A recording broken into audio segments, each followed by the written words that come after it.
બનાસકાંઠાના જિલ્લાના વિભાજન બાદ વિરોધ યથાવત જોવા મળી રહ્યો છે। બનાસકાંઠાથી સમાચાર જેમાં જિલ્લાના વિભાજન બાદ વિરોધ યથાવત જોવા મળ્યો છે। આપને જણાવી દઈએ સમાચાર જેમાં ધાનેરાના સરહદી ગામડાઓમાં ઉગ્ર વિરોધ જોવા મળી રહ્યો છે।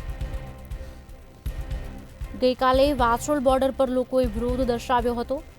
હજી પણ વિરોધના સૂર યથાવત જોવા મળ્યા છે। આજે બોર્ડરના બાપલા ગામમાં પણ વિરોધ કરવામાં આવી રહ્યો છે।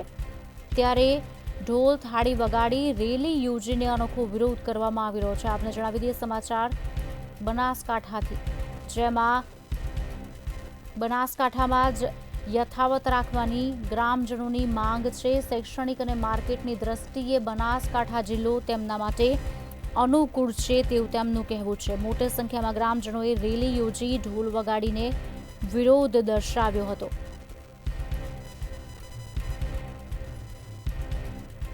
આજે બોર્ડરના બાપલા પાસે કરશે વિરોધ।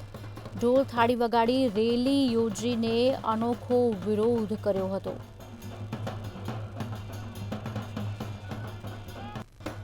બનાસકાંઠા જિલ્લાના વિભાજનમાં હજી પણ વિરોધના સૂર યથાવત છે। ધાનેરાના સરહદી ગામડાઓમાં ઉગ્ર વિરોધ જોવા મળ્યો। આપને જણાવી દઈએ ગઈકાલે વાછોલ બોર્ડરમાં લોકોએ વિરોધ કર્યો હતો।